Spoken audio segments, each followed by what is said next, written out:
My name is Commander Jathaal, and welcome to the Wullfpack Community Podcast number 2. I'm going to put up my other bits because they're not there, and they really fucking should be. With me, as usual, is my illustrious co-host, Commander SirSuperDeath. Hello, I'm doing good. Doing good. Quite tired. Other than that, I guess I'm good. As usual, we are going to be taking comments from chat, as well as picking up some comments and questions we've got from the community, and let's get right into it. Starting with our first pain in the arsey topic, which I'm going to actually set up something really quick. Oh shit. Yeah, I know I really should have done this earlier, which means I need to go and pull something out of chat, which is somewhere. Which will be realism versus video games. And what sparked this was an image that I'm going to get very shortly, but yeah, realism versus video games, which one of the questions we got from Wullfpack. If you're not part of the community, please join. We are awesome and we do awesome stuff. The shape of starships in space. Why do we need different shapes instead of, maxing out with shapes like an orb or a cube or something like that? That's more a matter of realism and, what's the point of having windows in space or anything like that? Levi, what do you think?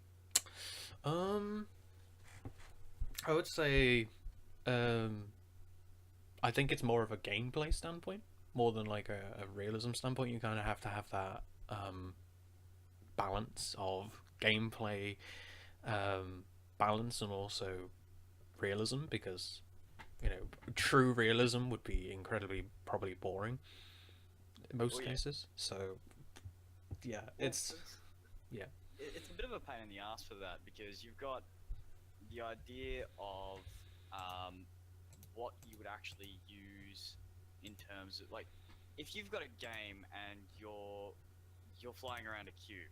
Mm-hmm. I'd much rather fly around my cutter or my Corvette than a freaking cube. Really, what it comes down well, to be honest, wouldn't it be awesome to just ram ships with a huge cube? That sounds really awesome. Alright, so stream, you'll be seeing that now because I'm just moving it across as an image, but yeah, it's basically how things end up happening when it comes to the development of one of the most tropey and common weapons in shooters, shotguns. How game devs think shotguns work versus how they actually work, like using birdshot out to something like 90 meters without a problem. Yeah, it's that question of gameplay versus fucking realism. Yeah, you see it now, Levi. Yeah, there's this guy. It's a bit of an asshole. Whole new meaning to multi-stream. Yeah, I know. But that's really what it comes down to, is that when you're trying to make a video game fun, you're less concerned with, well, it would be far more efficient to not have windows, because then you wouldn't have windows busting out during combat. Yep. Or, you wouldn't have, you'd have it all sealed, unlike the Anaconda, which only looks half finished. Wait, you've got a game like Warframe, for example, with corpus ships. Completely unrealistic. Yeah, with windows all over certain areas, and in the next minute the window gets blown out. If it was realism, you'd get sucked out of that fucking window, but you don't. And again, that's a gameplay standpoint that actually makes it more entertaining than you getting sucked out the window and they're going, game over. You done fucked up. Yeah, absolutely. That's really what it comes down to, is that what's more fun? A game with actual gameplay, or just, oh look, you're in space and now you're out in fucking the void and now you're dead. Suck shit. Game over. Goodbye. No more of that for you. Which, that sucks. It's not how to make a game. It's alright. Yeah, there's a lot of reasons, and one of them is fun. There are a lot of reasons to it, but it's a bit crap. Like, the question of, why not use a cube? Well, say for instance, you wanted to actually have aerodynamic flight at some point in the future, like Elite Dangerous kind of does. Wouldn't it make an amount of sense to actually have a thing with wings? Yeah. Yeah, oh god, just imagine that shit when it comes to like or atmospheric atmospheric Yeah, planets. like Just a brick. yeah, no, it just wouldn't work because there's no aerodynamics to it. But like a cutter would be a pain in the ass to fly in our mode. It'd suck, but it'd be possible, kinda. Yeah. Just gonna put this up. Oh, you locked it. Oh, you locked it, you bastard. I was gonna put up the fucking multi-stream link. Oh, what did I lock? You locked this. You locked the thread. Oh shit. Fuck. Where's Facebook? Fuck. Too many. Alright, Dexter says, but for a simulation, perhaps there are points that a shape are important for. Accelerating a cube is other than perhaps. I don't quite get what you mean. There you go. Sort of, yeah. Yeah. Yeah. It's not just gameplay and all that fun standpoint. It's also, you know, did you chuck up the link, or do you want me to? Which one? The multi-stream or? Yeah. Let me go grab that from my chat. My chat. Here you go, my chat. Have fun, my chat. Done. There we go. And then I will go and go back to him. Oh god. Sorry, stream. I know Facebook's loud. Don't judge. There you go, muted. Yeah. And now I'll close Facebook because, it will kill everybody. Probably. Alright, so other topics that were brought up in said crazy ass thread, and we'll get to some other topics that we've actually looked up before rather than just weird old talking points. Squadrons. Now, we sort of went through all the community sort of stuff last week and what we'd like to see, and I think personally it's kind of straight up that. We've already gone over what we'd like to see from squadrons and you know, fleet carriers and all of that. There you go. If you don't know what that is, go back, watch our last stream, and it'll be there. But we could easily recap if you liked. But there's again, we did kind of go on off on a bit of a tangent last stream about like things we wanted, like you know, modular stuff, which we'll never get, unfortunately. No. If they did it, it'd be awesome. Yeah, but agreed. At the same time, like, we're talking about modular ground bases that you can purchase as a group and put in and make it awesome and customize your base to be either meta or just fun, which you can do, which you could do if FDev ever decided to do that, which they won't. It'd be awesome, but we'll probably never see it. The Thargoid threat, again, something we covered last week. Someone did bring up a good point though last week in that they think that the Thargoid threat hasn't actually expanded to all full-scale war like we were kind of hoping, purely because they're a little bit worried about getting ruffle stomped into nothing like what happened last time, because Alliance. Yeah, you've also probably got the two, like, again, going back to our previous point, you know, which is realism in the gaming industry, you could say, and it's what I know the reason why they haven't done that, and it's because if the Thargoids are in fact, you know, more superior, which at the moment they've shown that they are, which is wrecking absolutely stations, this, that, and the other. If they could do that to however many stations, they could do that to probably every station if they fucking wanted, and yeah, it's more of a gameplay standpoint, I would say, that isn't just, you know, everybody waking up in the morning and then all of a sudden, guess what? The Thargoids have destroyed every station in the bubble except 12. Have a good trip. You know, that would be really cool to, like, you know, wake up to and just watch Reddit and watch Twitter and watch many other social, you know, outlets of just people fucking freaking out. That would be beautiful to watch. Oh, it would be beautiful just because it'd be that first time that we're actually threatened. That Elite Dangerous actually felt, fucking spoilers, mic drop, fucking roll credits, dangerous. That'd be the first time. Yeah, I know. I don't care. Fuck you. But it'd be the first time it actually feels legitimately dangerous. Yeah, most elite harmless, as many people as many people call it, you know, and all that jazz. It's, yeah, it'd be really cool. That'd be a cool thing to come into, but at the same time that's not really fun for the people that not necessarily aren't no-lifers like me, or maybe you, and play Oh yeah. games for however many fucking hours. Like, for example, Yeah. Astroneer, I've got 50 some odd hours on now. Yeah, same. So I've got some stupid number. But yeah, that's what it comes down to, is it's not... I also think another point that people don't really think about, which I don't blame, really, it's more a matter of what's realistic for the developer. So, true, yeah. developing, like, there's realism in the how realistic is this game in emulating real life, which is cool, and it is an entire genre in and unto itself. But how realistic, in more a development standpoint, is it for them to actually make something like this? That's what it comes down to. Yeah, Like, that's true. I'm not laughing at you. I just read what Pigard said, which is I'm mostly harmless. Made me chuckle. it's really what it comes down to. And then, how difficult would it be for them to develop out a system where, you know, the Thargoids, they have the Thargoid front, and the more commanders actually going out and actively defending stations, destroying Thargoids, you know, grouping up and actually fighting a common enemy. While that would be fucking cool, the server load would be ridiculous. Rip, yeah. Not to mention, the dev time on getting a system like that up and running. Like, that'd be actually... I don't think it's feasible. It'd be...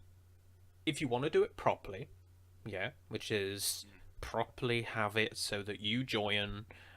for example, you join us. The easiest way to describe this is a CG, but that would be a half-assed way to do it. And it's have a CG, have people sign up for either sides of the CG, maybe Thargoid versus whoever. That'd be kind of cool. And then, you could just do power play, and then just do it like that, and then just get rid of like all of the powers and just have it so bubble of humanity versus maybe a Thargoid bubble. And then one of the power play bubble, which is the Thargoid bubble, starts making its way, encroaching into the humanity bubble, and they have to do things like hand in Thargoid combat bonds or something to do that. But that's not what people want. People want like a full-on fucking full-scale war of where you jump into a CZ and there's like Thargoid Medusas everywhere and killing fucking capital ships. That'd be awesome. No, I think... While that'd be awesome, I think that it'd be more something that wouldn't be infeasible would be, you know, having stations that are already, you know, under attack, like having an active blinky light in your map going, station here under attack, please help defend. Oh no, you know what would be cool? Instead of doing like a CG or sticking on Twitter or any of that jazz, not Galnet. Well, it has to be posted on Galnet. Shit has to be posted on Galnet, period. But something that'd be cool is, having, like what you said, like a light, but instead of saying incoming hail, it would be incoming distress signal from Blair. You know, high priority distress signal from Blair. Maybe the Federation or whoever. And it would be from like... X station, regardless of who it's actually affiliated with, it'd be a matter of... Save us. Any human pilots, please, for the love of God, come save me. The Thargoids are burning our shit to the ground. And something like that. And what, like, another thing that a lot of people wanted is, we're getting sidetracked on Elite Dangerous, which is more funny, and it's, a lot of people, me included, wanted it so that, you know, when they are like, oh, this station's under attack, you know, come and help. People wanted to jump into the system and have maybe a Medusa or some other ship that is actively attacking the station, not just jumping in and, oh, the station's on fire, wow, and then go in and pick up people and drive out, basically. They wanted more emergent gameplay, you could say. Yeah, and again, emergent gameplay, while it's a nice buzzword for, you know, devs at E3 to throw out when they're trying to build hype, it's an absolutely fantastic hype word. I think that's the new verticality, which was something that was thrown around like 2 or 3 years ago at E3. Was just, this game has so much verticality because you know, jump around shit. That was the thing. That was the trend. Wonder what the going trend's going to be this E3 coming up in June. That can be a topic we can cover in a minute. But yeah, emerging gameplay is something that, while it is fantastic for building hype, it is a ditched a code, because in something that isn't a indie, fairly small game that's fairly simple in nature, I think that it'd be more a matter of how difficult it is to code emergent gameplay into something as complicated as Elite. It's just not. I don't think it'd be feasible, and I wouldn't expect it. It'd be great, but I wouldn't expect it. And then your emergent gameplay, for example, your emergent gameplay and what you want from, engrossing emergent gameplay is different from maybe what I want, and Exactly. maybe a deal breaker for you could be you walk around a corner and there's a fucking rip in the map. But at the end of the day, that's gonna happen because not every game is perfect, and sometimes little bugs get out, and that would maybe be a deal breaker for some people because broke by immersion. It's like, Yep. fair enough, but you know. And again, it's that. Do you make emergent gameplay player driven as it is in something like? Okay, so I'm gonna actually call this as a topic: player driven emergent gameplay or developed emergent gameplay. There you go. There's a new interesting topic for us. So, player emergent gameplay would be something like, to a lesser extent, Elite Dangerous, because that does have a lot of emergent gameplay involved when it comes to what players want to do. Because when you first get in game, your ass is booted out into space, and you go, okay, make your way, have fun, okay, bye. Here's a sandbox, go play in it. Developer emergent, I would class as kind of Warframe. No, I don't know. That might be correct. That doesn't feel like it. That would be correct because That's like the developers steering you in the right direction and kind of like helping your story along. And then the next one I would say for like both would be Sea of Thieves. Yeah. Because the developers aren't necessarily chucking you in a direction, and you're also relying on seeing other people and being like, "Yarby arty, I'm gonna take your loot" or whatever. Yeah. I don't know. All of the like the two genres, or three genres if you count all three that we said, all of them are good.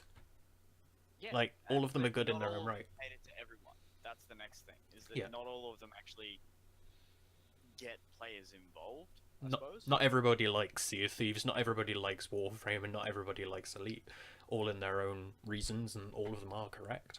It's and there's It really comes down to what do you want out of a game, and I think there was a YouTube video I watched a little while back that gave Elite Dangerous a score. It was 6 out of 10, and he sat there and went, "Well, how the fuck do you figure that?" I remember that. Yeah. Like, is the it was when he was crashed going into Suns, and it's like screaming shit. Yeah, because it was in VR. But it really comes down to you can't give something like that a score just because what I get out of it, or what you get out of it, or what 20x a number of other people get out of it, will be different. It's like looking at, for example, an anime game.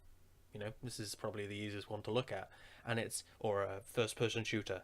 Not everybody likes a first-person shooter. Not everybody likes an anime game, but then you have that little, maybe not that, maybe little, but that group of people, or that group of demographic, like, area of people that are like, fuck yeah, woo, anime, or fuck yeah, first-person shooter that's Call of Duty, woo, Call of Duty is... It's a matter of fan base. Yeah, Call of Duty sold so many copies, but I personally think it was a shit game after Modern Warfare 2.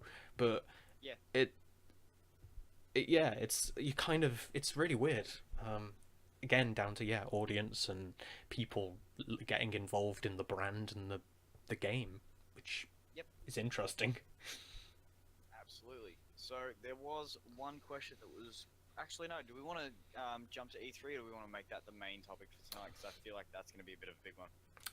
I think E3. E3 will be interesting, and I will definitely be restreaming that shit when it goes on. Because I can't go. Here's one good thing. Last year around E3, and I don't know how far back people's memories go with this sort of thing, but there was a bit of controversy around what was it, Battlefield 1? Because it was a shooting game and there'd just been a mass shooting in America not yeah. a couple of days prior. Yeah, you remember that. I think that was it. Yes. And what do you think? Controversies this year? Like, is it going to be that sort of thing? Is it going to be another sexism sort of thing? I think it's. What do you reckon it's going to go? Well, I was watching some Far Cry. That's what I was watching. You know, the new Far Cry. And there was some people complaining about, oh, what the fuck? There's no choice to choose a female. You know, this, that, and the other. Yeah, there is. There is. It's just you have to do it first. And like, it's kind of again that way of people getting offended by every little fucking bit, and then also developers not wanting to stand up to them. So yeah. Yeah, I know. That's a question of professional offence and where that stands in the industry and how that actually affects it. I'm gonna say let's steer the fuck clear of that. Exactly. Let's Yes.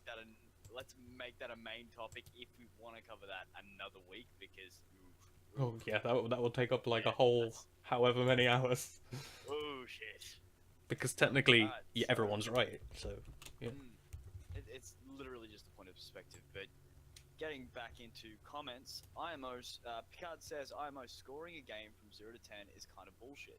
Not useful to watch and make your own opinion from that kind of info. Yeah. Yep. So if you're an actual reviewer, especially YouTube reviewers who they're usually people that are going out and hey, this game is interesting to me and I want to play it. I wonder if it'll be interesting to other people. I'm going to put up a review. So they'll actually sit down, record themselves a review, and do something like that, and then give their thoughts. And if you like how it looks or you don't, do you like their review or you don't, you'll give your own opinion, and then you'll either buy the game or you won't. You'll vote with your wallet. What do you want to bring I personally really don't like, the typical, reviews. I like how NerdCube does it, for example, where he does NerdCube's recommends. I think that's what he does, and it's incredibly great. And maybe 1 out of 10, somewhere around there, you will either be like, "What the fuck is this game? This game looks like shit," or you'll be, "Okay, I want this game. Take my money." And he won't talk about the game at all. He'll just be playing it and fucking having a great time, or maybe having a shit time, and either it will tick your boxes and you'll be like, fuck yeah, or no. It's that simple. He's not like, oh, the graphics of this, it's a bit lackluster, it's got no content, and this, that, and the other. You're not kind of bouncing off other people's opinion of a game, which is, oh yeah, this game doesn't have content. Like, back to Elite Dangerous, which is a good one, and many other games, not only Elite. Destiny. So. Destiny. Okay, there's Destiny. There's an absolutely perfect idea of, people sitting there going, oh, this game doesn't have content. Yeah, it fucking does. It actually has a shitload of content. There's loads of guns to collect. There's loads of things to do and play. It's just that if you're dedicated to it, you'll burn through that 60-hour mark in 3 or 4 days. Like, the first expansion came out. I'm hyped for the second expansion, by the way. I want to know what the fuck's going on. Hardcore Destiny fan, by the way. What's up? But you've got these games that if you're dedicated to them and you really, really, really enjoy them, you'll smash through them. You'll smash them out like they're nothing, and that's just how it's going to be. Yep. And you always have, like, them two people.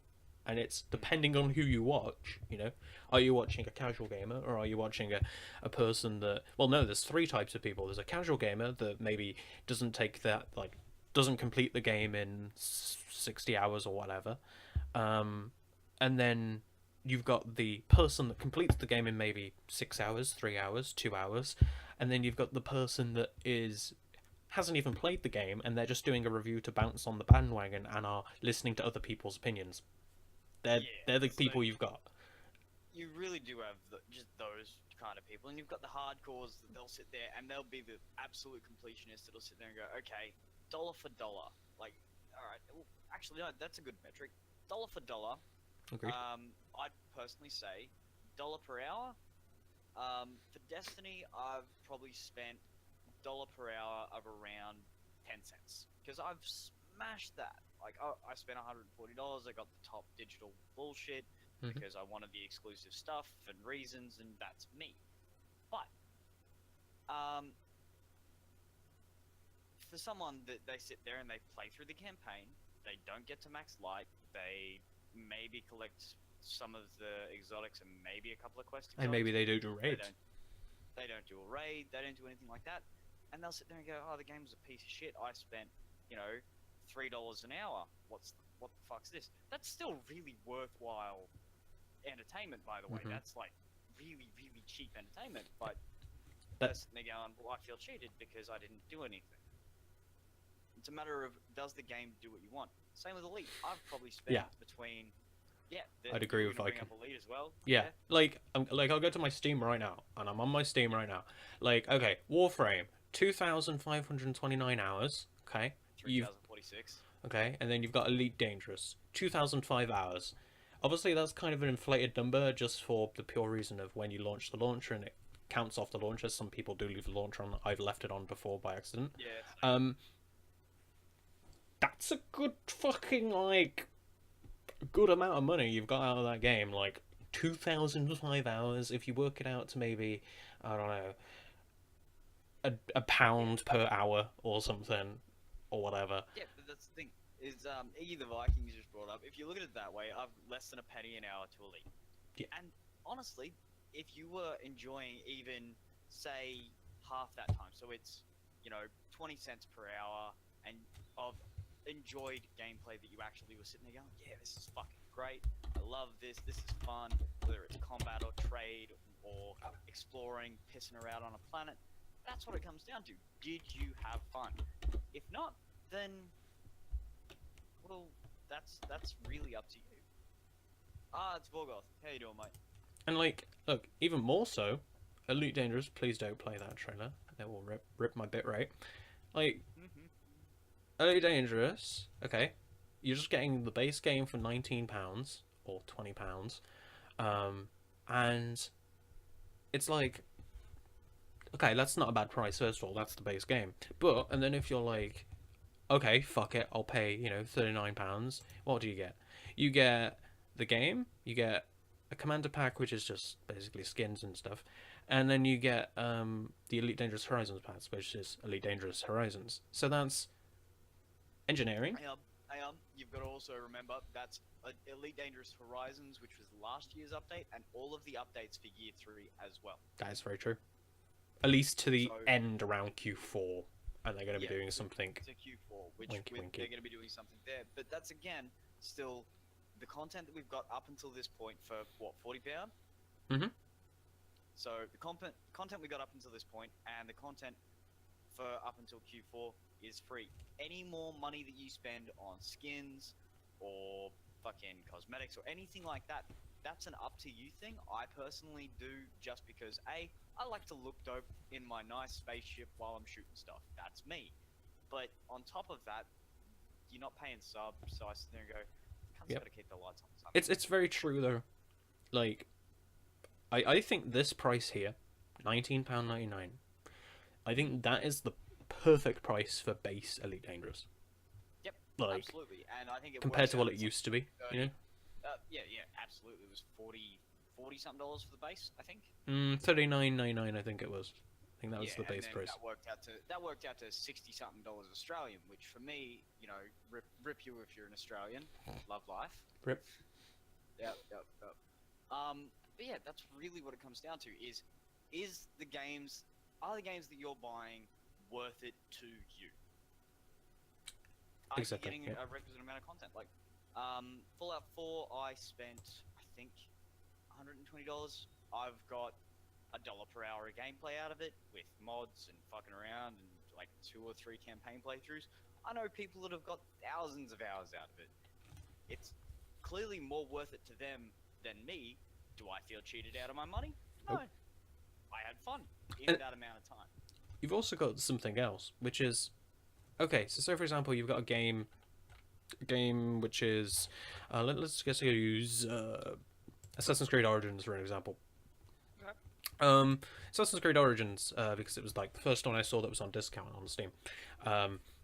Okay, so you've got the base game for Assassin's Creed Origins, which is $49.99.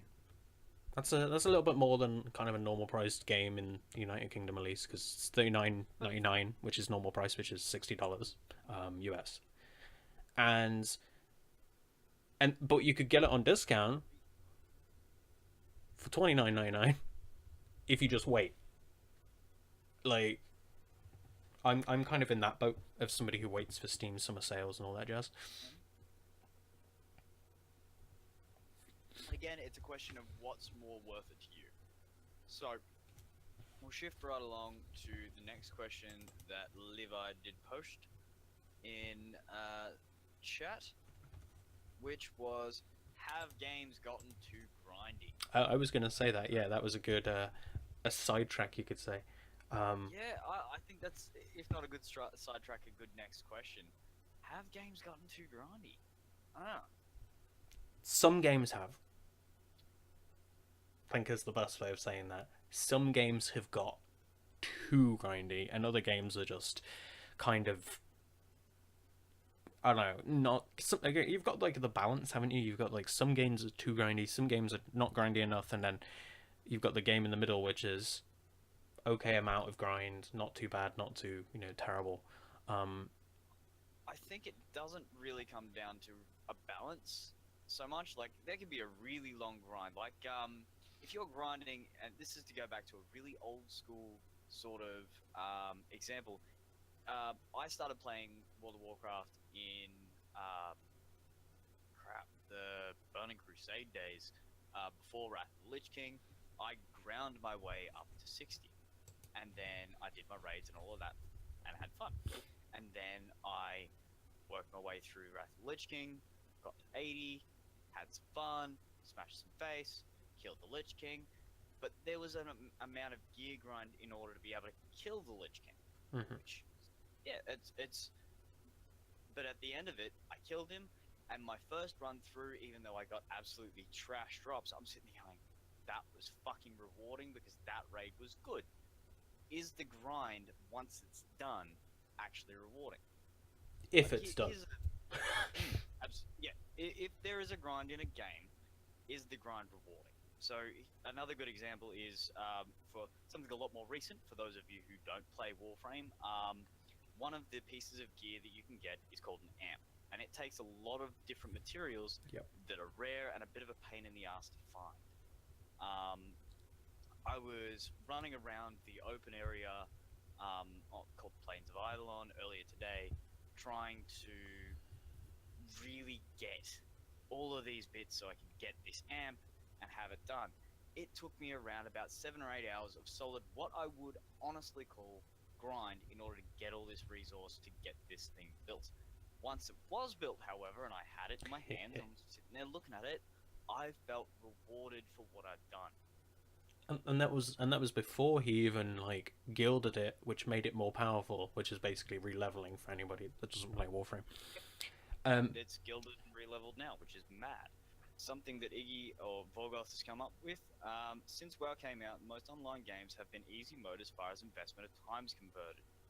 Yep. Absolutely. There's some things that are like, again, back to Warframe, great game, great example. The whole grindy aspect and RNG, like random number generation, to the point where you're chasing, say for example, a blueprint, or for example, let's use Elite Dangerous for this, an engineered material. You're looking for something rare. Oh yeah, polonium. Oh, it turns out I used some of that. It turns out I used some of that polonium that I needed for. I think it was I used 10 of it, and I got 90 something else. So I was fine by that. I might go farming polonium. It's you've got lots of things. It's like to get that polonium before they changed the drops. It took me how the fuck long, but Jathaal comes and lands on the planet and picks up, like, smashes one rock and gets it. You've got RNG, which is really annoying. It really comes down to your luck and how many goats you've sacrificed to RNG on that day. I do agree, Iggy. EverQuest, EverQuest 2, Ultima, Vanguard, they were all really good, grindy games, but at the same time, you're sitting there going, Rewarding. I'm grinding, but at the end of this, I'm going to be more powerful. I'm going to be Yep. better. And that's really what it come down to. That's There a were bit. certain grinds in EverQuest 2 that pissed me right the fuck off, but at the same time, That's a bit like the Division, you could say. mm, Anyone that yeah, ever's there was a played the grind, Division, but it didn't end up meaning anything in the end. You got to your cap and you were sitting there going, cool, I have no fucking reason to play this game anymore. yeah, and then you just quit and never play it again. It's just... I've still got it, and I'm like, oh, they've done updates, cool. Don't give a fuck. Yeah, they did some really nice things to it though. Like they're doing a good job with some of the stuff, but yeah, again, it's get to max gear score and what now? I know type of exactly thing. what you mean, Biggie. Yeah, look, it's one of those games that's on my list of, one of these days, one of these fucking days, man, I'll get back to it. I want to see what they're gonna do about Division 2. Like, Yeah, that'd be interesting. again, we're probably going to do a thing in post, a bit of a podcast post E3 this year that's going to sit there and go, holy shit, hype, and, sit there and laugh at Well, some of the fails and have some pictures and all of that up, because there are going to be fails, because it's E3, and some of the people that you've seen some of the fails just from Bonnie Ross falls off Oh, stage. oh fuck. Just from people that don't know how to talk to gamers and don't know how to actually get us excited. Some of the floor girls, like the fails there. Oh fucking god. I'm sitting there going, no. I'm gonna enjoy restreaming it. It's gonna be so great. It's gonna be good. Because you can just literally just stream it and then just you be streaming on top with your commentary. Oh, I'll do that. Yeah, be awesome. Yeah, right. Alright, so the next question brought up, do you think there are any underdeveloped genres in gaming? Yeah, I randomly came up with that when I was lying on my bed, should have been asleep, Yep. at 5 in the morning. Levi, you know this. I somehow managed to get up at the correct time. So, yeah, like, is there any like areas of the gaming industry that are just untapped? Like, FPS, for example, first-person shooters. They are just overmilked when it comes to a lot of reasons. That's an oversaturated genre. Just like when they really kicked off as soon as Halo came out. Like Halo Combat Evolved came out for the original Xbox, made it a household name. Shit, back in like 01, 02. Like I remember playing that in fucking high school. That sounds about right. Early high school. And since then, FPS has been massive. RTS, it's one of those genres that's not for everyone. I completely respect the people that get into things like StarCraft, like League, is it? I never League counts as RTS. No. League is Don't judge. something different. Like old school Warcraft, I was into because that was a good RTS game. Mhm. But it was really not some. I was into it, and then I was like, Meh. But yeah, like as for genres that are developed, like I know it seems like I'm a massive fanboy, and I am, but Okay. I personally think, Sims in space are an underdeveloped genre. Space simulation, yeah. Yeah, proper like either simulation or something a little bit more gamified, like Elite Dangerous has done. Something like that. There's so much. Forgive me for this, but there's so much space for them to develop and actually make something. Yeah, I know. But there's so much for them to actually go. Really good RPG games like Might and Magic, not the Hero series. Agreed. Old school RPGs like I'd like to say a really well developed JRPG that isn't Final Fantasy. For fuck's sake. I think the one that's underdeveloped that keeps coming up, my fault is Sea of Thieves, is only recently we've only got it's Skull and Bones, the Ubisoft pirate game that still hasn't released, and we haven't really seen any gameplay. And then you've got Did we The see like a pre-trailer or some bullshit? yeah, which was all CGI, and then at least it looked like it. And then you've got Sea of Thieves, and way back, the only thing you've got is like Tales from Monkey Island and stuff like and that. Civ Pirates. Forgot the name of it. Sid Meier Pirates. Like, they're kind of going way back, and also Assassin's Creed Black Flag, which is one of them, probably the most recent ones, other than Sea of Thieves. It's a very open era. It's a very undersaturated genre. I mean, it's a very misunderstood genre on top of all of that. That's very true. Yeah. But it's got like a market, like there is certainly a market there for it, but it's a matter of if you fuck it up, you fuck it up. Yeah, you fuck it up and no one likes it and no one wants to play it and you can just quit gaming forever. And yeah, fucking new Ultima Online, gimme. Brand new Ultima, I would be all that. Alright, games you are hyped to play. Ooh. If any. If it ever actually releases, Cyberpunk 2077.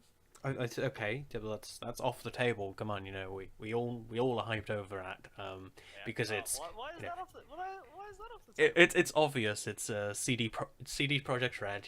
They usually do good games. They usually post things. I still remember that day when they beeped on their fucking Twitter account and everybody shit bricks and everybody fucking flipped table and the account has been ever silent since. It's that was legitimately a beautiful day. I hope we get some E3 footage. Just a little tease or something. That'd be really nice. Hell, I'm personally sitting there going, look, Cyberpunk, if it's gonna release, it's more than likely gonna release Q3 to Q4 2019 to Q1 or 2 2020. Cyberpunk 2020. No, well, it's not 2020. Cyberpunk, whatever the number is. 2077. Actually releases 2077. That's the meme. I know, that's the meme. That'd be funny. BattleTech. I have not seen that. BattleTech? Let's go. I think I've heard of it. But let's go quick googly suchi. BattleTech. Oh, okay. Oh, like new. A Paradox game. Published by Paradox. It's in engine. It's in engine. Yes, it's in Unity, so that means the game will look beautiful. And it looks like new Mech Warriors. Oh. Holy shit! I didn't know I wanted this, and now I really fucking do. Okay, thank you for that depletion of my wallet, you ass. It comes in April, by the way. Yeah, I really wanted my wallet. I've got shit to... Yeah, that looks interesting. I would watch the trailer. Yeah, fuck it, let's watch the trailer. Let's just mute it so I don't have to deal with this. Hate you. I think this is all CGI footage, though, unfortunately. I don't care. I'm watching it on your screen. I don't care. Do I have to turn the volume up? Oh, it's just music. Okay. Muted.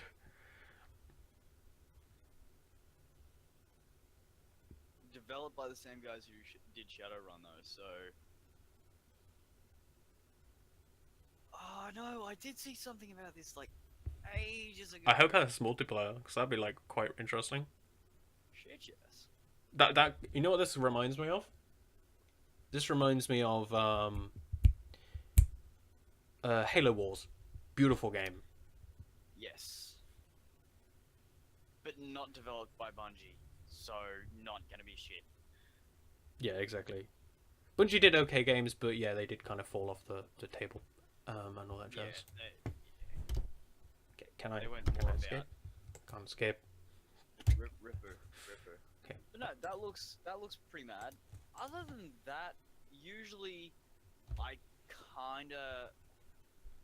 So with me, I kind of usually wait until E3 before I actually sit there and go, okay, so games that I'm hyped for, and then I know what's actually immediately going to be available, because usually at E3 you've got release dates for Q3, Q4, And then you can move on. then you've got like 2000 whatever number, and I don't know. I don't know what excites me really. Maybe. I don't know. Maybe the game. Maybe a game that the creator of Heat Signature is working on. He's working on kind of a Call of Duty esque game about. It's about wizards, tactical wizards. I think it's called. It's got some weird name. Okay.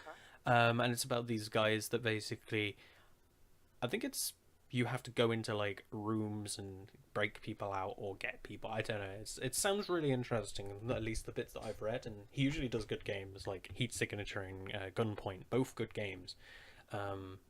So I don't know. I'm not hyped about it, but intrigued to say the least. I don't know what games are coming up. Achievement get. What games are coming up? Let's Google. Yep. Games 2018. Let's see what comes up. Okay, we've got A Way Out. That game. We've got Red Dead Redemption 2. We've got Monster Hunter World. You probably are for when it comes to. Yes, absolutely. When it hits PC, I'm going to be smashing that. I'm going to be streaming that. I don't give a fuck if no one watches. I will do it. We've do it, goddamn. We've got God of War, we've got Crackdown 3, we've got State of Decay 2, we've got Spider-Man, no thanks. We've got Metro Exodus. I saw some gameplay intrigued. of Metro Exodus, and I'm like, yeah, okay, cool, but it's still another Metro. Like, they haven't been exactly stellar. Like, they haven't been shit games. I will not sit there and say, having played them, they weren't shit. They weren't top tier, they weren't super memorable. Like, they weren't super memorable for me, but yeah. I like the Crew 2. Now I played the. You played the beta, Yep. and you were giving a bit of a live commentary, and you couldn't actually Give detail. really say anything or NDA. Covered up. NDA. Yeah, you had full NDA, so you're no streaming, no anything like that. Which fair enough. Yep. From the impression you gave, it looks like it's going to be at the very least interesting.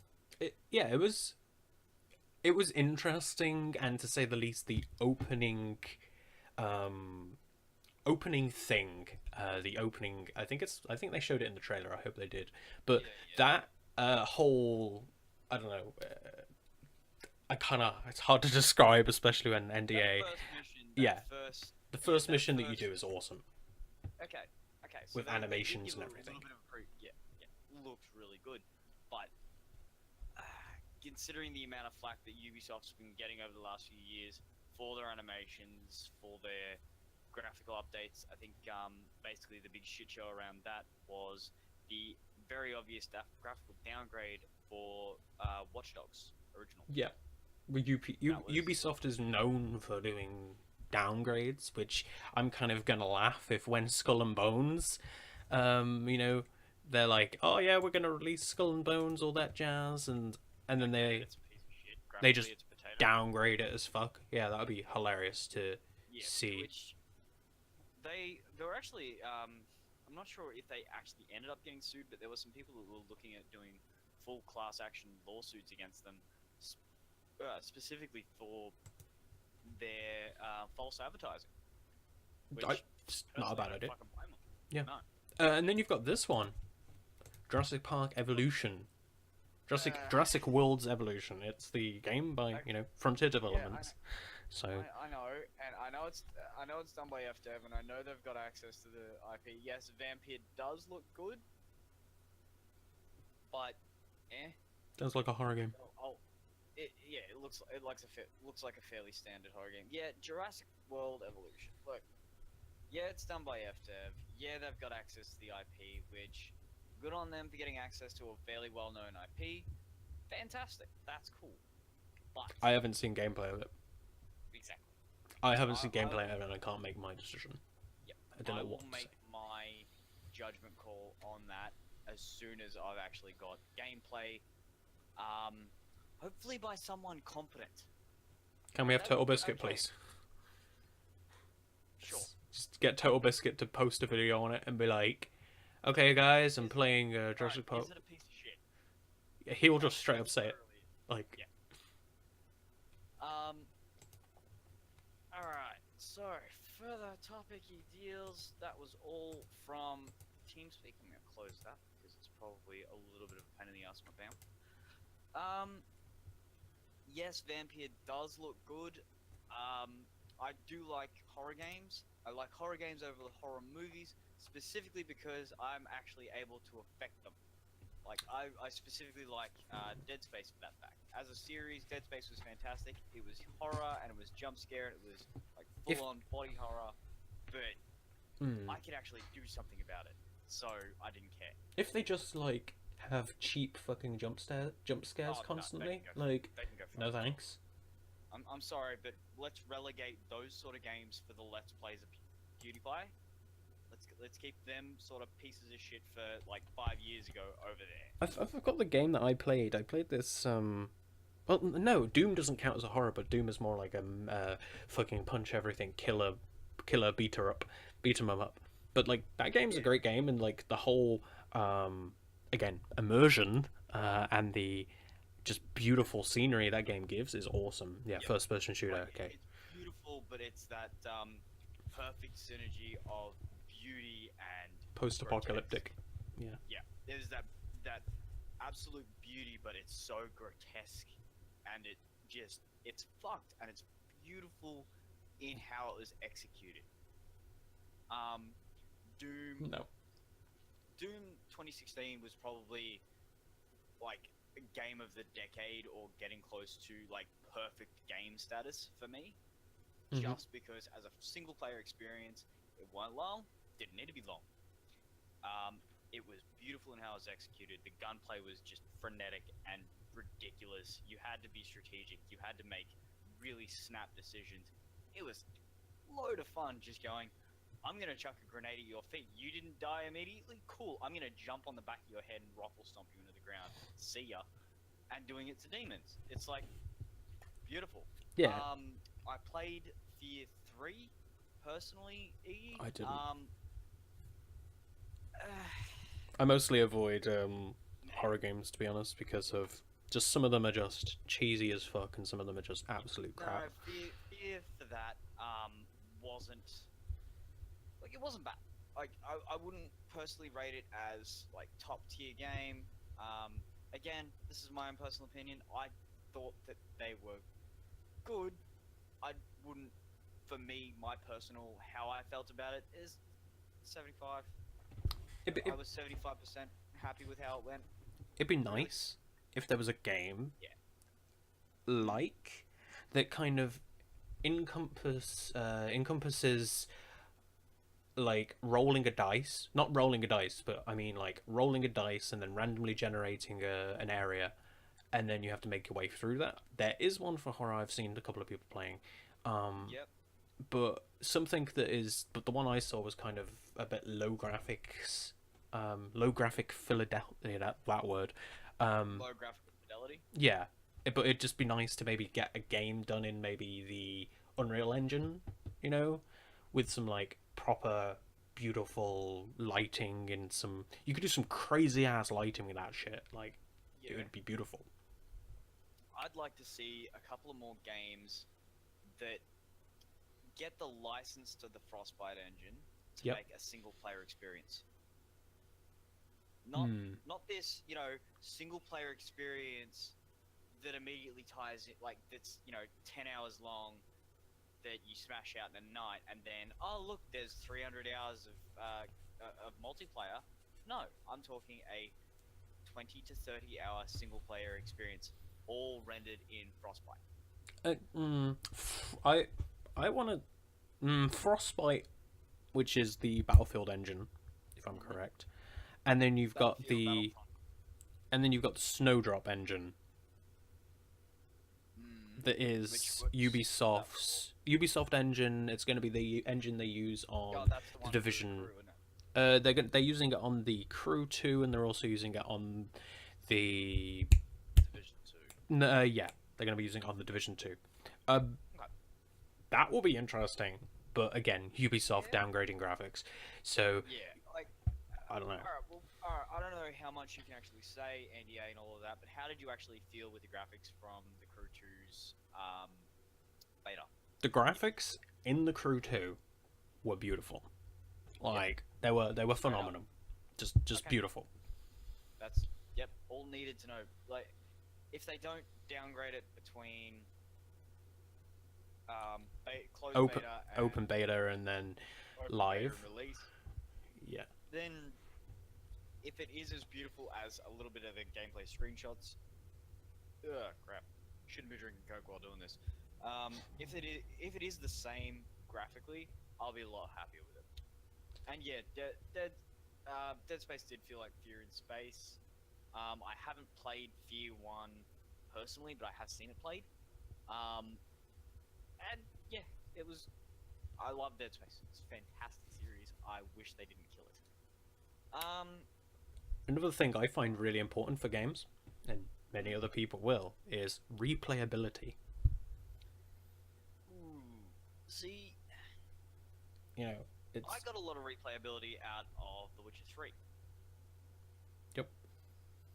Purely because, there were different builds you could go, there was different armor sets you could build for, and different choices you can do, and full branching RPG stories like that. Hell yeah, gimme. I'm all for that. Like, replayability of, I can have fun with that, and then you've got New Game Plus if you want the further challenge for the truly hardcore that really want that, which, absolutely, gimme that. More of a challenge when I'm not, slapping through things like they're nothing. Sure. You also have some games that just don't have any replayability, like period. Like You play them once, like personally, any Call of Duty campaign, not replayable. agreed. You play it once and then it's done. Bioshock, one older example, but still a good one. Bioshock 1 and 2 is a fantastic, and I personally found them quite replayable because they were just such a fun world to play in. Dishonored 1 and 2 for me, that would be. Yeah. You've got New Game Plus and all that jazz. And then it's just an awesome game, and different types of stuff you can do. But I couldn't replay Bioshock 3, Bioshock Infinite again. I basically, like, the ending. Didn't really like Bioshock Infinite. That was a piece of shit.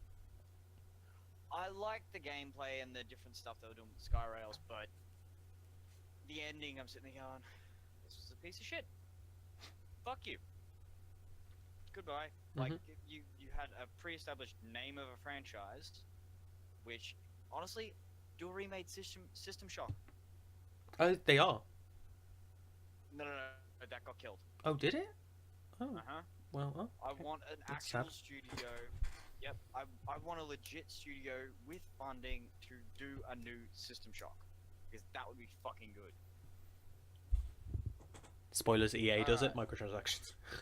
Fucking shoot me in the head. Microtransactions, that's a good... Do you want to talk about microtransactions? Fuck off, that sounds like AIDS. Alright, so... in general, gaming as a whole, as what can be described as a culture around gaming, how do you feel about it, and how has it developed for you over the last, say, I don't know, 5 years? Two ways. We're going forwards in a really good way when it comes to graphics is a key one, and also when it comes to communities that are around games. I feel like they're getting better and a lot less toxic. But then you've also got the other side of this, which is we're kind of going backwards when it comes to a lot of things, like shitty stories, lackluster games with no content, in quotes. Mile wide, 100 miles wide, inch deep sort of thing. Yeah. A la No Man's Sky. Many games, like... Yep. And then again, that's all There's down a, to like, perspective an as well. example that just straight, yeah, but that just jumps straight to mind. Is Yep. if you're talking about those sort of games, No Man's Sky is the first one that jumps to my mind anyway. Yep, true failure. Um, Way too hyped, and again, hype is the problem, and developers should try and weigh it Curb that back. shit. Yeah, Yeah, avoid it. which that was a Sean Murray massive clusterfuck up. So, all right. What about how you feel that gaming, how it portrayed as like gamers now, compared to say a year ago, 2 years ago, 3 years ago to now? I don't like it. How do you feel we're portrayed in the media? I don't like it. As a sort of group. No, don't like it. To be honest, like, Any particular reason or? you've got the thing developers are doing, which is kind of making it so that they're making games easier, basically, which is kind of making it so that games are slower. But then you've also got the bit that is the way the media is saying, like, oh, gamers have, gamers are blah blah blah, this, that, and the other, toxic, yeah, This, they're that. and they just list off tons of shit with, in general, they just kind of put everybody in the same basket. Well, some of them do have evidence, but they just put everybody in kind of the same basket. They're like, oh yeah, the Warframe community is absolutely toxic, and this, that, and the other. You obviously haven't spoken to the Warframe community, like, you know, it's. I think like the whole we've gone on a bit of a cycle, really, haven't we? Like you Yep. had the back in like 2008, you had like Glenn Beck and all the like really hard right people sitting there going, games are there to make your kids violent. Yep. They're making you Violence in Satan, games. blah, blah, blah. But then you had the swing around to 2013, 14, 15 to like Gamergate, and then you had the left sitting there going, oh, but they're sexist and they're misogynistic and they hate women, and then it had the swing back around. It's still not done with that shit, by the way. It's still very much alive and needs to die.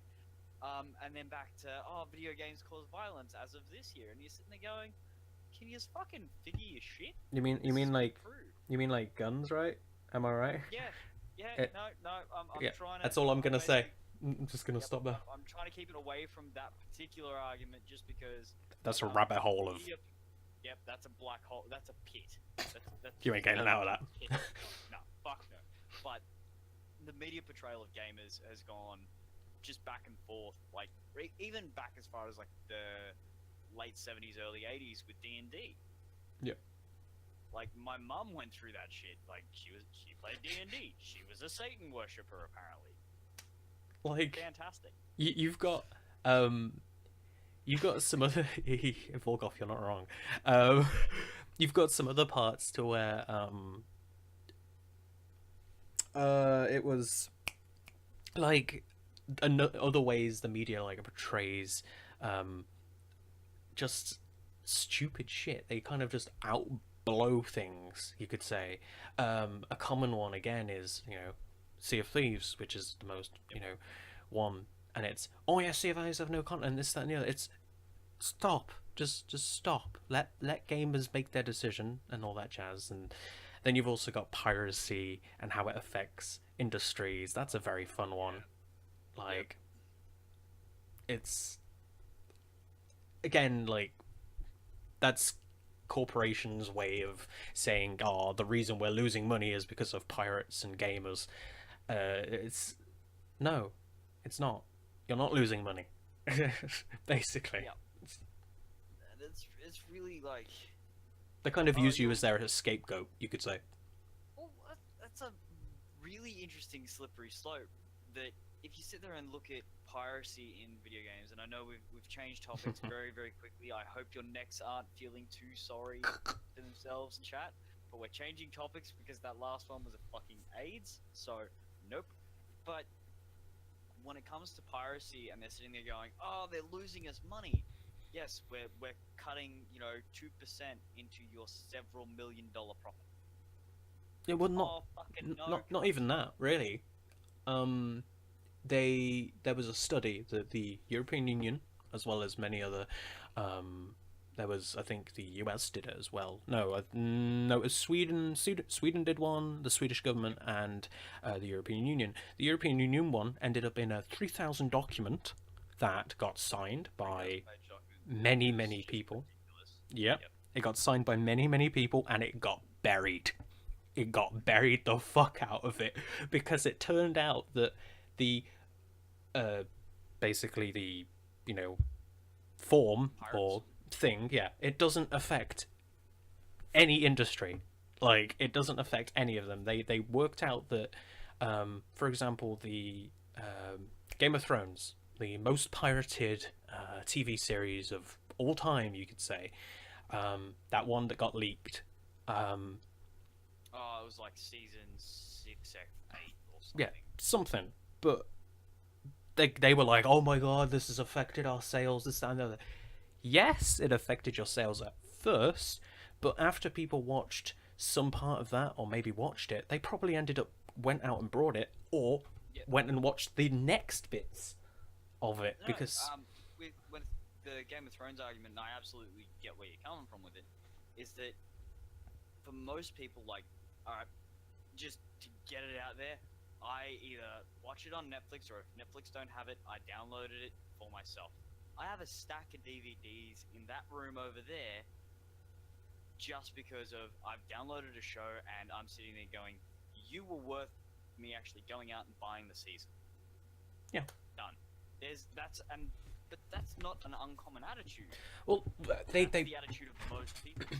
They worked out that they did a study on Pirate Bay and also many other known pirating websites, and they asked people, they said, well, if you brought the game, like, okay, if you pirated, for example, a game, name any game, okay, yeah. That was actually one of a fairly downloaded game, Fallout 4. Yeah, you pirated Fallout 4, after getting quite far into the game, or after completing the game, or maybe, I don't know, playing a couple of hours, did you feel like the game was either worth your money, or did you feel like you could run the game? Like, it's not the only reason people buy pirate games. People pirate games because a demo. You know. Yeah, I don't want to risk, trying to buying the game, putting down my money, and then going, oh shit, it doesn't work. Potato can't fucking run it. Yeah, and then they were, I think it was like 67% or some number of people that have pirated and or downloaded DRMs would go and buy it from the developer. And Volgoth brings up another good point. He's downloaded cracks for games, as have I. He's purchased because the DRM on games makes it unplayable. Yep. Yeah, absolutely. That's true. Like, yeah. The amount of time... Assassin's Creed Origins. Yeah, absolutely. I've heard horror stories, haven't played it myself yet, and just for its DRM bullshit, I'm sitting there going, haha, no. But that's really what it comes down to, is that you can purchase the game, and first of all, if piracy cut into their profits, they're making a fuckload of money, so they're sitting there on their pile of hundreds, sitting there going, well, you lost me, say they lose 2% of a $20 million weekend, for instance. That's like, alright. Nothing compared to a corporation, though. It's money, but it's nothing compared to a corporation. Shit no. You've also got, like, why don't developers just do what a lot of companies are starting to, what a lot of indie developers are starting to do, and it's no like anti-piracy stuff on them. Hell, CD Projekt Red, they're not indie by any fucking stretch of the imagination, but guess what? If you wanted to pirate The Witcher 3, you could. Go for it, yeah. There's no DRM on there. There's no. It's on GOG, like. Yeah, it's on GOG, and they know it's on GOG, and they go, yeah, cool. Okay. If you want to download it and you want to play it and you find it fun, there's actually a pinned post. Yeah, there's a pinned post at the top of that thread going, oh, if you've downloaded this and you find it fun, consider buying it. Helps the dev. Yep. There you go. And a lot of the time, people will sit there and go, yeah, right. One of the things that Iggy's brought up, his problem with the no content argument, you can't compare a newly released game to something that's been around for years and has several expansions or add-ons and fixes and so on. Yep, absolutely. Like if I was to if say for instance there was a brand new competitor, like direct same genre, same everything competitor to World of Warcraft that had been developed and was in that same RPG hardcore space, and people were playing it and they sat there and went, well, I got to 60 in the first, for WoW, like 200 hours, and they're sitting there going, well, I got to 60 in 100 hours. It's really short, and I've smashed it out, and I've got all my epic gear, and I've done all the raids. You can't sit there and compare it to WoW, which is already this 15-year-old game. Developed as all hell, yeah. Developed as fuck, funded as fuck. You can't straight compare the two. It just doesn't work. Unless they're both the same game, the same title, and owned by the same publisher and developer, because that also takes a lot of things. That also takes a lot of things into account, doesn't it? Like even if it was Blizzard straight developing a direct replacement to WoW, they're going, okay, World of Warcraft, it's losing numbers, there's not as much player retention, so we've released this last expansion, which is War for Azeroth, which I'll probably end up playing, even though I haven't played Legion yet. Whoops.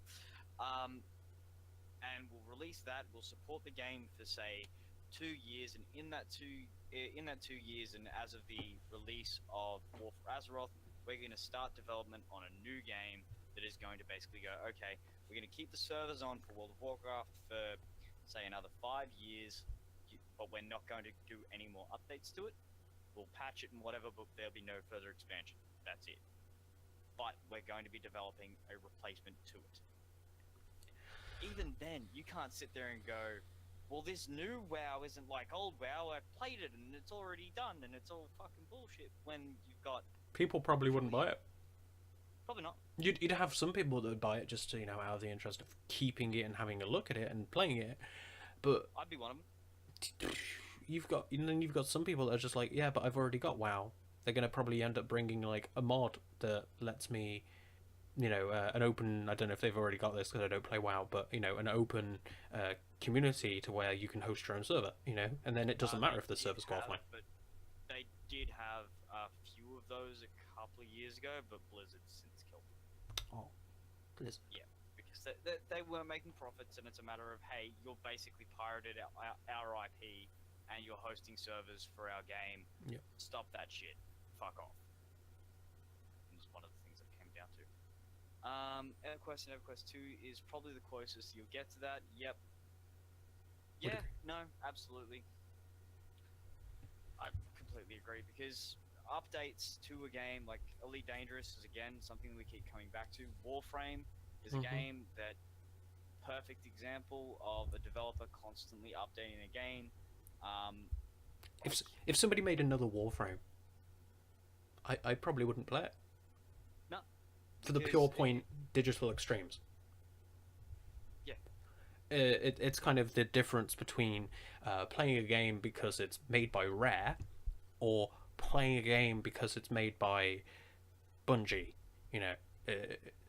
It's like, oh, I love Bungie's games, I love 343 Industries games, this, that, and the other. 343 Industries always make great games, this, that, and the other. There are some fanboys who would fucking castrate you for their words. There is. But you've got brand loyalty. Is the easiest way to describe that, and it's, some people love Ubisoft games, swear by them, never play anything else, and then you've got people that swear by Elite Dangerous and never play anything else, because brand loyalty. And you've got people that only buy PGT bags, for example, like me, because they're the nicest ones, and it's brand loyalty again. It's that also comes into account with sales and many other stuff. You've got the concept of brand loyalty. Yeah, cool. And it does have a lot of thing to play in the gaming industry. But then I found a lot in my travels that most people when it comes to the games they play, they're much like you and I, in that if they see a game and it looks dope, like not Paragon, what is it? The new game that stole all of BioWare's budget that I can't remember the name of, and I'm feeling really stupid right now. Yeah. I Yeah. don't know, You somebody know- might but grab you know it the from one chat. Yeah, you know the one I'm talking about though, yeah? I think so, yes. Yeah, new mech thing that's supposed to be like Destiny, but sort of different-y sort of thing. No. No? Could have been. Nah, Anthem, yeah, there you that's go. the fucking I was one. like, Titanfall? No, Titanfall 2 was fucking awesome. And it just released in the worst possible time. Thanks, cunts. No, Anthem. That looks cool, and it's by BioWare. I'm sitting there going, yeah, but I've been kind of burned by BioWare in the past. But at the same time, Mass Effect was awesome. BioWare's dead. And do I play it? BioWare's dead. I don't know. Spoilers. Yeah. Like, Yeah, it was absolutely Anthem. it's owned by EA, which is... Yeah, It's Frostbite 3. yeah, I know. It's like, but it's supposed to be like mechs and like Flying. gear and shooting and all of that. Like, It's basically Destiny, Warframe, Destiny yeah. with fucking weird mech jumpy thing, like Iron Man mech suits. Like, that's Yeah, just pretty much. awesome. But Like it execution. looks cool yeah. That's all that is. Again, it's one of those things that I'm sitting there going, I'm looking forward to E3. If they actually come, yeah, no, that's the big one to worry about, microtransactions. Absolutely, because EA, because fucking microtransactions shoot me in the fucking head.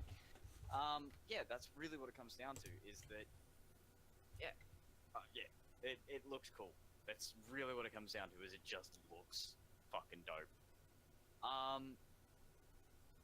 But yeah, there are things that, you're looking up shit for it. Don't do that. Don't do vibes. Don't No, be a cunt. I'm not. I'm not going to. BioWare, March 18th update. BioWare lead writer and longtime veteran of the development studio, Drew, some name not pronouncing, has announced his departure from BioWare once again. Rip. Like, Rip game. writer? Yep. Like, No, that's basically exactly. that's what red happened. flags. Well, dude, that's exactly what happened at the end of Destiny 2's development cycle. They had 6 months to completely redo a story, and hell, that was the same thing that happened at the end of Destiny 1's fucking dev cycle. Yeah, it's sitting there on red flags as fuck.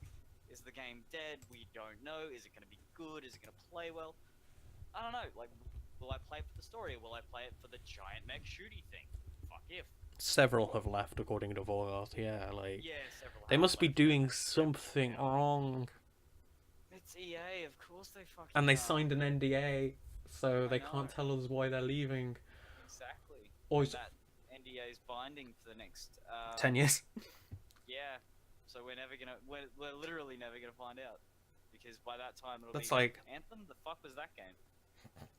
The reason I left Anthem is because they wouldn't listen to me and did a shitty story idea and went off with this instead of this.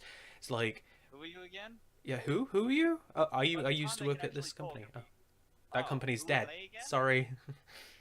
That No, company I got literally- liquidated by EA. Yeah, by the time their NDA runs out, it'll be, who are you again? Oh, I work for EA.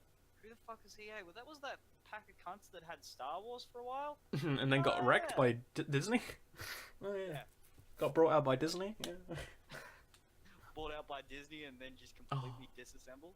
Yeah, Because just Disney deleted. is marketing giant of nothing. That would be beautiful to watch, though. Oh, it would be. It would be, and it'd be that swift. Disney has brought EA Electronic Arts and has now started firing people. They just start firing everybody and just demolishing the company from fucking everybody. They have to do it slowly though to make it even better. Yeah, I'd sit there and it'd just be that Grabs popcorn. cosmic justice that we're sitting there going, yes, give me. Need it. Alright. Well, thank you guys for tuning in. I think we're gonna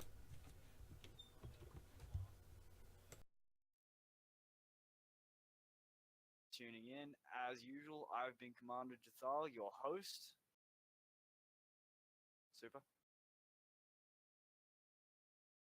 And I've been SirSuperDeath, and all that jazz because we got. We'll be here next time. So if you have enjoyed next week. watching, Yep, absolutely. hit that Like follow and button. subscribe. Let us know. Like and subscribe. Give us. You can find. Super. Have you got a Twitter set up for your online gear yet? No, I have. Well, I do have a SirSuperDeath Twitter account if I remember correctly, unless it got deleted by Twitter. But revive that. Now, I just made a fresh Twitter account for Jathaal, so you can follow me at Commander Jathaal. And thank you guys for watching, and we will see you next week. Bye bye. P.S. Make sure you follow. You should totally follow. Thanks, okay? Bye. Bye. That was fucking